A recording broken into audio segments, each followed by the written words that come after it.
This podcast is part of the Podcast Your Scene Network.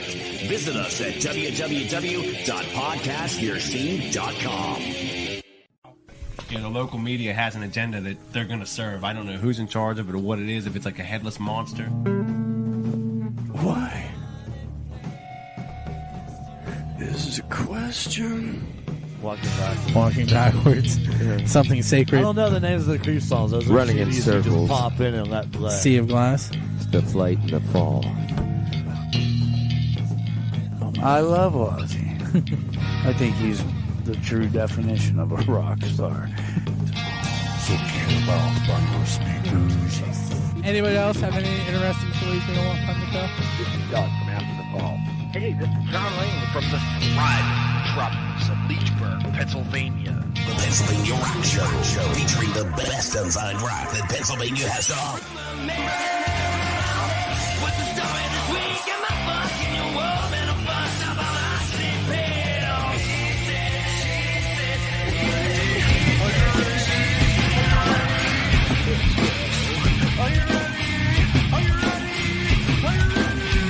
Let's go. What's up, everyone? This is Bill, and you're tuned in to the Pennsylvania Rock Show, featuring the best unsigned rock and metal that Pennsylvania has to offer, right here on PARockShow.com, xrpradio.co.uk in the Highlands of Scotland, oldiesxl.com in Philadelphia, Pennsylvania, roodaroo.radio.com in the beaches of San Diego, California, music from 412.com, both radio and video in Pittsburgh, Pennsylvania. In St. Louis, we have megarockradio.net and 107.1 FM KFGD. And I think I got everybody. Oh, except myself, buildascene.com/radio. This is the Pennsylvania Rock Show, episode number 667. And with me tonight is Christian Montgomery from Christian Montgomery and the Winter Kill Band. What's up, going Christian? on? So, I've been fighting all kinds of sickness lately. Sore throat today. I'm going to power through it. I'm with you. Sometimes that's what happens when you teach little kids. Yeah. I can imagine. So you're here tonight to talk about I'm going to say recent, but probably about 2 months ago, you released your album. Is it February? Yep. And is it Gypsy Girl? Did I get that right? No, the name of the first single was Gypsy Girl. Okay. But the name of the album is Lower County Outlaw. I recorded it at the studio at Strawberry Fields in Manchester, Vermont, with this guy Andrew Koss. He was Alicia Keys and John Legend's producer prior to working with me. So it was an interesting experience. I got to play with toys that I usually didn't have accessible to me. And the studio was a beautiful place. There's an actual artist residence right next to the studio where you can live and work. So it's a very cool place. So tell me a little bit about the recording process, since you were talking about the studio. Like, did you go in with the songs ready? Did anything change while you were there? Like, how did it go? Yeah, it's pretty cool. So I went in with 6 songs, and not really knowing Andrew very well. I was introduced to him through a friend, and he's told Andrew that he thought that I would be a good project for him. And we blew through 6 songs, and usually it's the kind of the same process where I go in with an acoustic guitar and I give them the beats per minute of how long the song, how fast the song's going to be or whatnot. And then From there, what usually happens is people start screaming out, "Oh, I hear this. Oh, wait." And so Andrew kind of just jumped right in, and we started acting like little kids. And we got the 6 songs done, and I told him that was all I could afford. And he said, "Well, if it's not a full length album, it's not eligible for a Grammy nomination." And I looked at him cross-eyed and said, "If you haven't read about me, I've never caught a break in my entire life, and people who are born into my class don't get nominated for Grammys." And but so he convinced me to do another 6 songs. We still haven't really worked out the payment yet, but so now we have a 12-song record. And so far, we released Gypsy Girl, and that kind of took off. And then we kind of followed that up with Lost in Memphis, about a song I wrote about meeting Johnny Cash in an airport. And don't get into too much detail on that one, because I'm going to ask you about that later. Yeah. So, and both of those songs have, the radio seems to have picked it up, and we're I suppose, being on my 4th album now, I would expect that the downward spiral would have begun by now, and I would be dying in a gutter somewhere. But the music's been really well received. I'm starting to get reviews with people saying we don't know who they sound like. Maybe they sound, like something different. And so it's been cool. And we've just been running with it. We played for a pretty packed house last night in Rutland, Vermont. And we're heading to upstate New York tomorrow. So we're getting busy. Very cool. You know what I forgot to do? Again, this is still record? relative. No, I did do that. Okay. I forgot to mention the 2 tracks that everybody heard at the beginning of the radio and podcast show. So the first one you heard was a brand new song from Kurt Ziegler called "Get It Right," and then another new song to the show from Great American Racer. It's called "Porches." So that was what we led in with. I wanted to make sure that the bands get their name heard. So, all right, now back to our conversation. So, like you said, it's your 4th album. Yep. And clearly, this one being recorded in Strawberry Fields and with the producer, that seems to me like you, the fact that you wanted to talk about that this is probably the first one that went that route. Well, the first 3 records I recorded at Ultrasound Studios in Hanover with this gentleman named Joe Clapp, and Joe played guitar. He's a multi-instrumentalist, and it was very comfortable. I've known Joe my whole life. He's one of the most talented people I've ever met. He picks up any instrument and he just writes hits. This was, I was just talking to a journalist the other day, and he said, "Gosh, it seems like this guy really pushed you to not necessarily made me uncomfortable, but he definitely he threw different instruments at me that I wasn't used to working with. This album has a lot of keys, which I've had keyboards on other records, but not as like a staple instrument.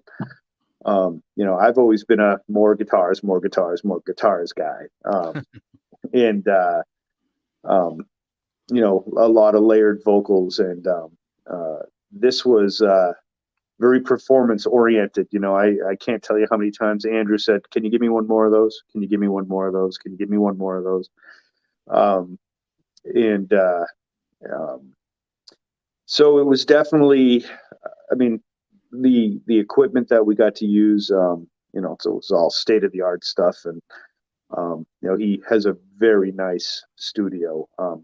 It really is. I mean, when they say state of the art, it's a state of the art studio, from the architecture of the building to the equipment. So, and the studio musicians were all people that he had gone to Berkeley with, and so he kind of spared no expense, and you'll hear it in the quality of the songs. It's just I still listen to them.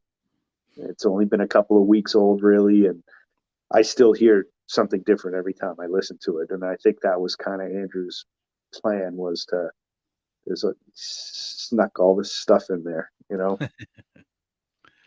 I tell you what, Christian, what we're going to do is we're going to take a quick break. I'm going to play the song, and we'll talk about it when we come back from the break.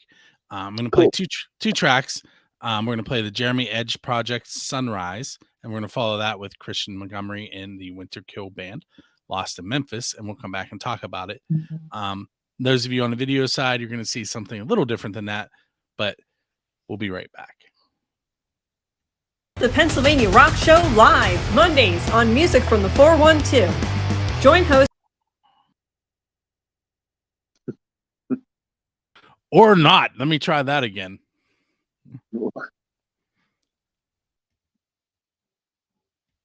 For music and exclusive interviews with the best unsigned bands Pennsylvania has to offer. Featuring the best variety of rock and metal with new shows every week. Plus, you can catch replays every Saturday morning and stream us on the radio. Want to get your band featured in an upcoming episode? Visit Build the Scene online for submissions and additional information.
Want to listen to all your favorite artists on Music from the 412? Check out our new radio station.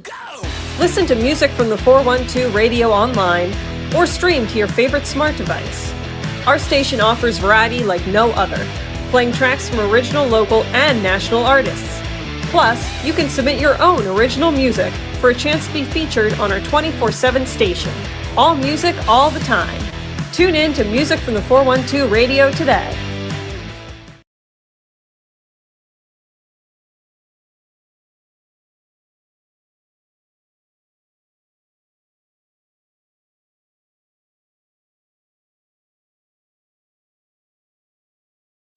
This live thing is killing me, Christian. Okay. So let me try that again. I have some tickets to give away. Only one person applied this week. So I'm going to make sure that you guys know what shows are coming up that you can take a chance on. And it's really easy. You just go to musicfrom412.com, click on contest, choose the show you want to go to. You share it, tag Music from the 412, tag Dressy Entertainment, and send us your email. And the only reason you send us our email is so that if you win, Dressy Entertainment can email your tickets. It's really that simple. Then you come here on PA Rock Show on Monday and find out if you won. So the winner of the tickets to Wigwam with Dying Breed and the Cheats is Jeff Brooks. He'll be receiving his tickets probably tonight or early tomorrow morning. And then what we have coming up in the ticket giveaways, we have the Bacon Brothers with Jeff Ferrari. That show is at Jurgles on April 28th. And then May 7th, we have Lita Ford with Modern Fossils and A Common Crown on May 7th. On May 9th, we have the Drive-By Truckers. We also have, let's see, on the 17th, Rick Wachowski and Joe Grushecki at Jurgles. And then on May 22nd, Ugly Kid Joe, who has not played in the States in a long time, is going to be playing. I believe that is also at Jurgles. So those are all shows that you can win 2 tickets to simply by sharing the post and sending us your email. And then I just spin this little wheel, and whoever's name it stops on, that's who's going to win the tickets. With that said, I'm going to bring Christian back in. We're going to talk to him a little bit more about his new release, Lower County Outlaw. Everybody. Thanks for pointing to your ears, so I knew I was muted. Yeah, no worries. I got you. So the title of the album, Lower County Outlaw, that makes me think of like outlaw rock, like Johnny Cash, who you mentioned in the song. So tell us a little bit about the track Lost in Memphis.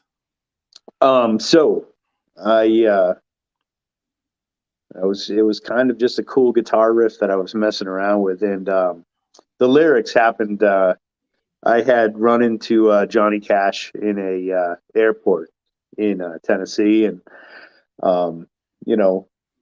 he was somebody that was a staple in the majority of my family's musical library since I can remember. And so when I saw him, I kept kind of like moving seats closer and closer and closer, and totally stalked the guy. And I think I had to be in my mid-20s at the time. And I got to introduce myself, and I was like, hey, I'm Christian, and singer-songwriter.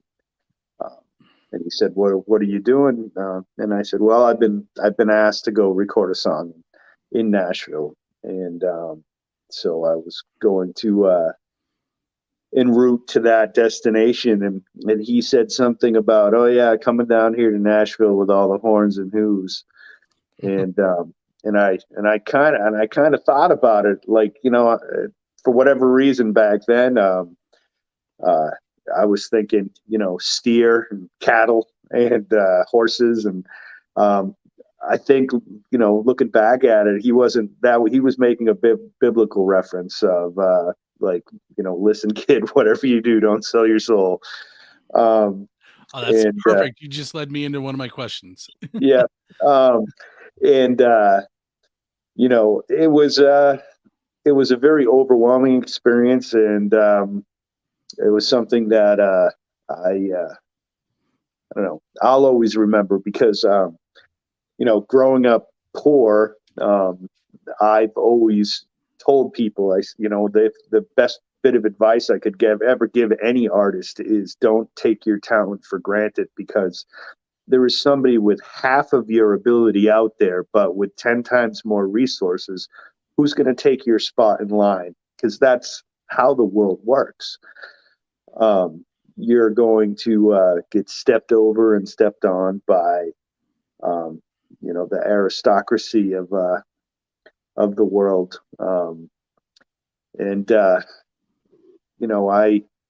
I used to believe in that old Irish proverb that, history was written by the winners and the songs were written by those who suffered. But it's become an all-encompassing thing now, where the winners get to control everything. They, as far as they're concerned, they won, but they did it really nicely. and nobody suffered. Nobody suffered because they won. Lost in Memphis was just kind of a song written about a master of the trade taking an apprentice aside and saying, listen, kid, this is how things work around here. And if you get out of this with any integrity and any resemblance of a soul left, you should be very grateful. So here's the question that you kind of led me into unknowingly. So Robert Johnson the lore is that he sold his soul to the devil at the crossroads. Yeah. So if you're standing at those same crossroads, what are you there for? What are Me? you? Yep. What are you going to offer the devil? In other words, and not that's a metaphor. What is something that you haven't reached musically yet that you really, really are still reaching for? Oh gosh, superstardom. Um, I love listening to Colin Hay talk about his music career and how, I mean, when I was a little bit younger, I experienced some pretty good success with the music that I was doing in one of the metal bands I played in. And I walked away from that for a while to take care of my family. I had a few children, and when my daughter Madeline was born, it immediately put me in dad mode, and I wanted to provide and make sure that she was taken care of. And I mean, she's 25, and she's still my baby. But as far as what the Country 102.5 wrote that my life was something that movies were made out of. A music journalist once said that my life made Hemingway look like a Cub Scout. I mean, I traveled to Nicaragua in the early 2000s and have pictures of me hanging out with AK-47s. I swapped the rebels and gave them a guitar to hold, and I took a picture of them, and they gave me a rifle that they said they had killed multiple people with. And I think if I met the devil at the crossroads, he'd probably give me a pass and say, listen, man, I've already pretty much taken everything away from you already. There's not much left to give. And I'm sure he would also say, and we don't want you down there because I sure as hell don't want any competition. I had a cousin who used to tell me that the devil sent him back. Yeah. No, I mean, I was married to her for a little while, so ouch. I got out of that. Hey, so here's my first real oddball question for you. What is the best pizza that you've had because you're a musician? So you have to find a way to link the pizza to being a musician. Oh, the best pizza I've ever had to being a musician? Yep. So maybe on a way to a gig, on a way home, at a gig, at a recording session, something along those lines. So here, this is cool. You know who? Now his name will come back to me. Richie Havens. Sorry, if you remember Richie Havens, he was a big Woodstock guy. And there's a place in Stockbridge, Vermont called the Wild Fern. And this gentleman, Rick Reddington, who was Richie Havens' opening act for a while, owns a pizza shop in downtown. Well, there really isn't a town. Stockbridge is more like a village. It's a village nestled in between two mountain ranges up here in Vermont. And his partner or girlfriend, Heather, makes these pizzas that it was a Vermont, like it was arugula, apple, maple syrup, and cheese. It was just this most amazing creation, and it was the bread was, she told me it was gluten free, but it tasted like the richest bread I had ever had in my life. And I performed there too. So that was Rick comes out and he's wearing his apron, and he's, passing out pizzas to the band and paying us for our evening. And I was just absolutely thrown back by how good this pizza was. So if you ever get a chance to go to the Wild Fern in Stockbridge, Vermont, I would suggest getting the Vermont pizza. Very cool. All right, so we're going to take another break. We're going to hear from 7 Mile Run, their song Night to Remember. On the video side, you're going to hear the concert calendar, and we'll be right back.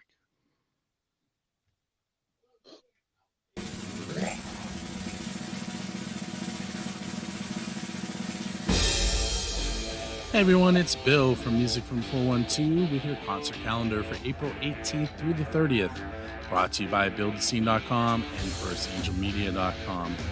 Tuesday, April 18th, 7:30 p.m. to 11 p.m.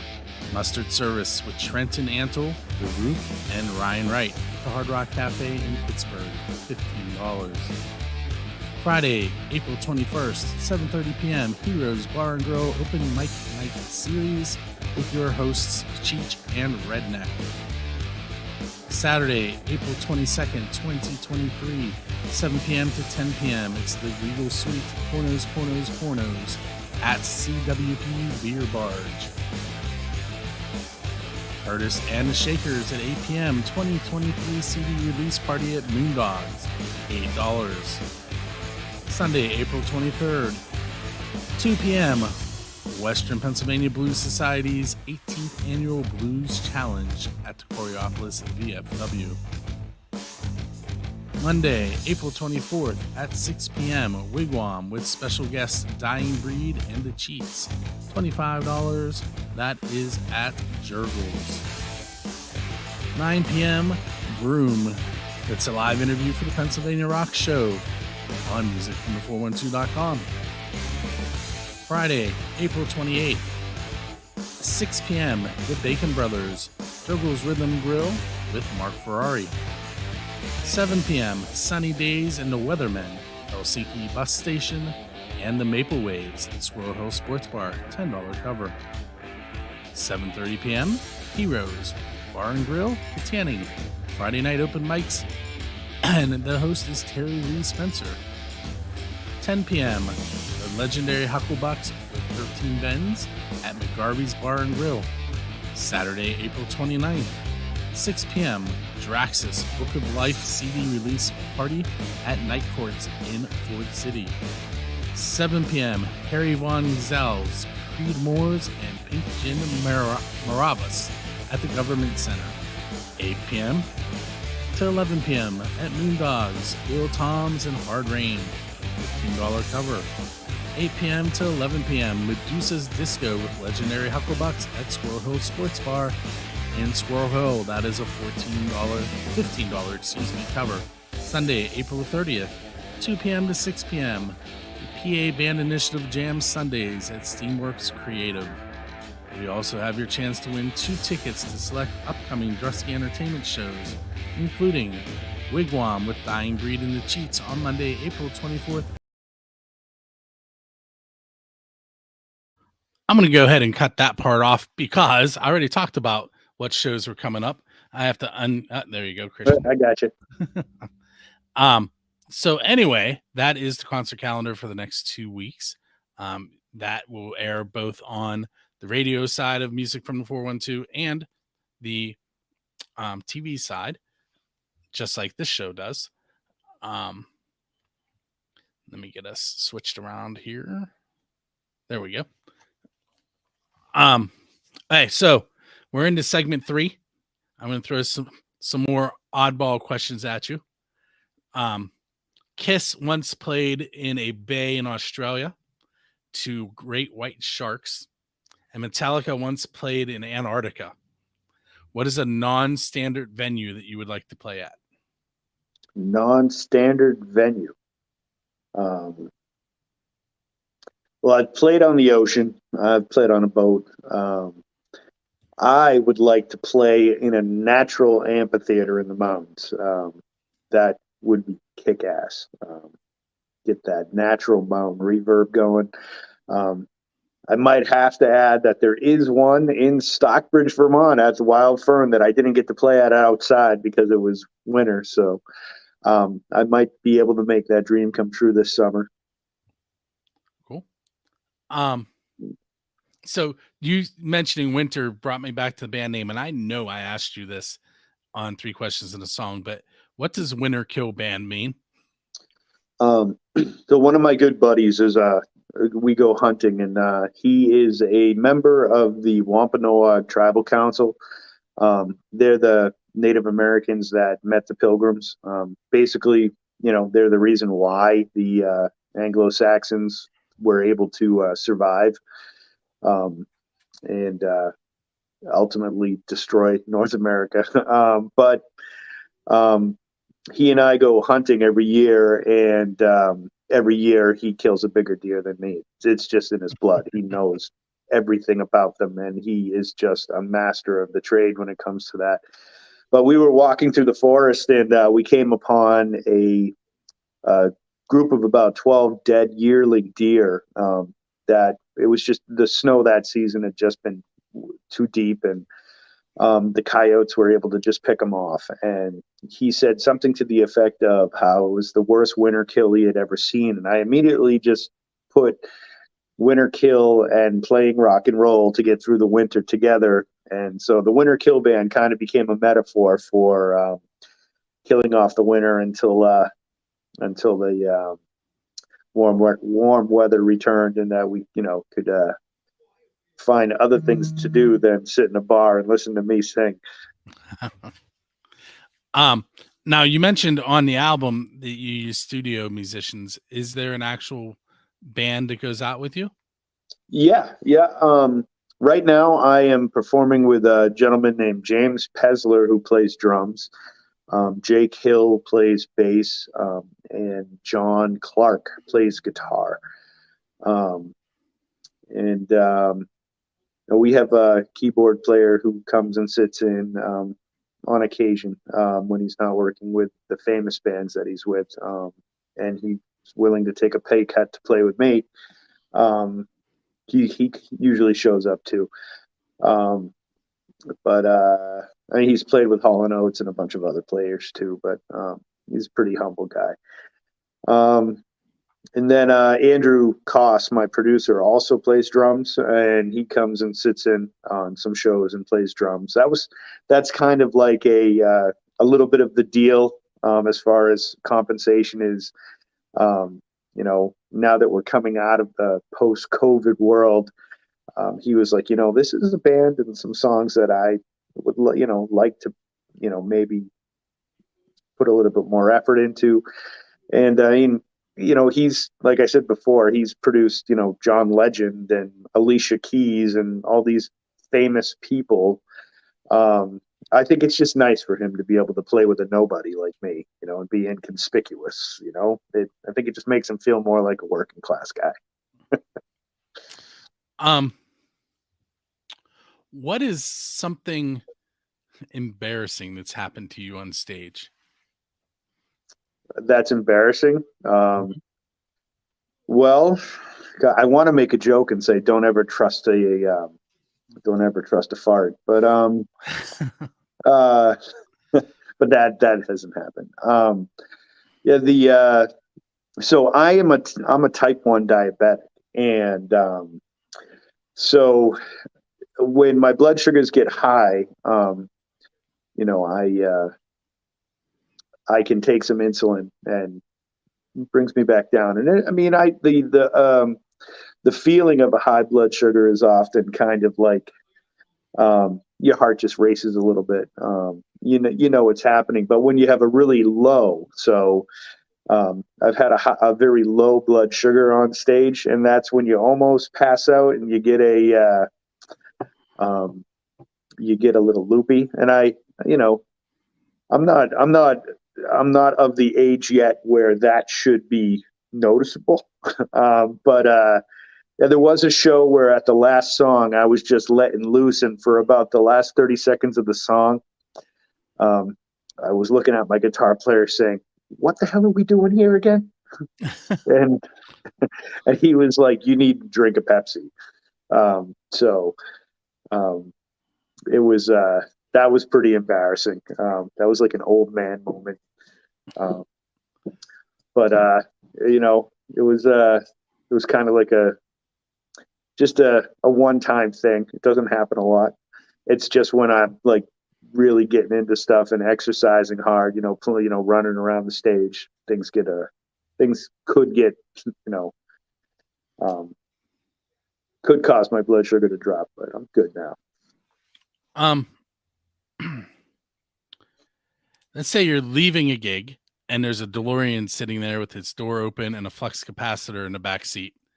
Yep. Where are you going in time, and what band are you going to hang out with? Oh,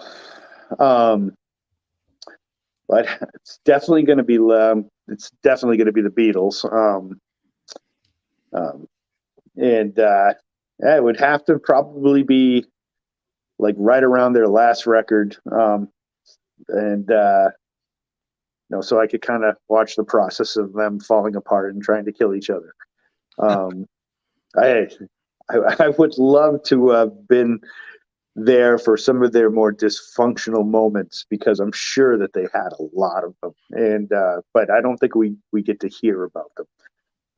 But that I would have loved to have been a fly on the wall. Cool. So this next question, I call it the official build the scene question, because there's a whole storyline that goes with it, how it came about. But who is your Dave Grohl? And by that, I mean, who do you want to go up on stage with and perform one of their originals? Peter Gabriel.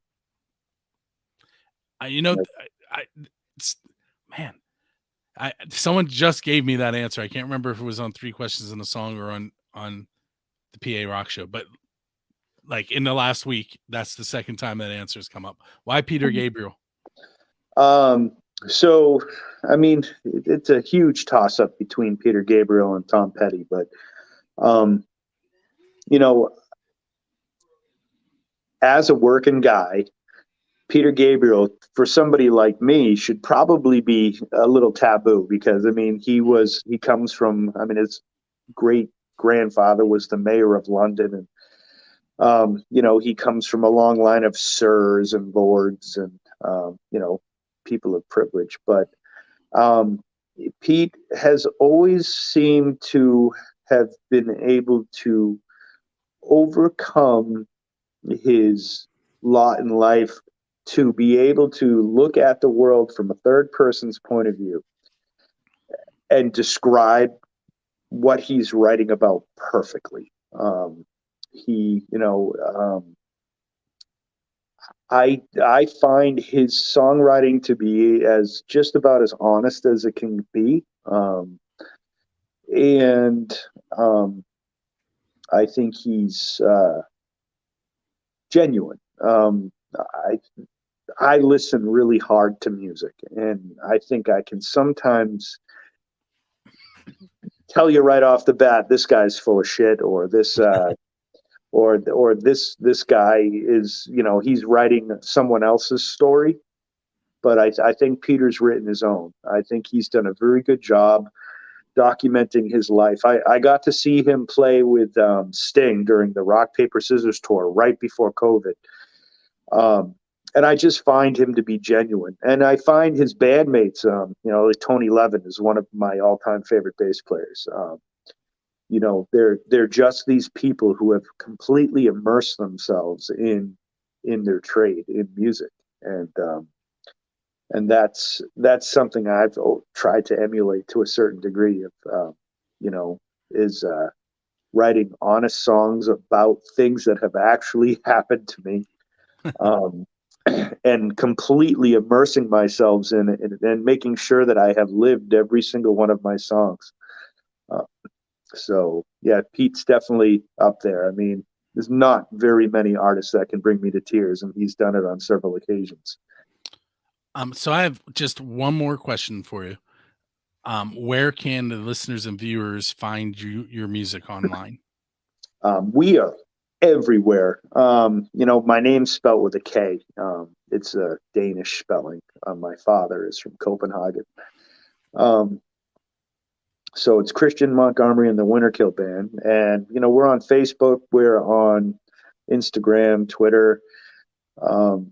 You can find us at www.kmwkb.com. Usually the best way to get in touch with us is management at kmwkb.com. But we're on Spotify, YouTube. We're on Apple, Amazon, all of the streaming platforms. All the usual suspects. Yeah, all those places. Yeah. But, hey, Christian, I want to thank you for hanging out with me on episode 667. Anytime. And what we're going to do now is on the radio side, we're going to hear from Guy Snowden and the Citizens with their song You're Gone. And we're also going to hear from A.E. Honeck, One for the Road. And then on the video side, we're going to hear Kurt Ziegler, Get It Right, Aristotle Jones, Bad Behavior, Dinner Bell Road, Walk That Line, Brian K. Schaefer, Supposed to Be Family, Craig Veltri, Making Noise on Music Road. And if there's time, we're going to fit in Mark Anthony, Your Scars Are Beautiful. This has been the Pennsylvania Rock Show, episode number 667. Hang out with me to watch some more videos here on Music from the 412, or to hear some more of the best unsigned rock and metal that Pennsylvania has to offer on the radio side. And as soon as I find my outro video, I'm going to play it. There it is.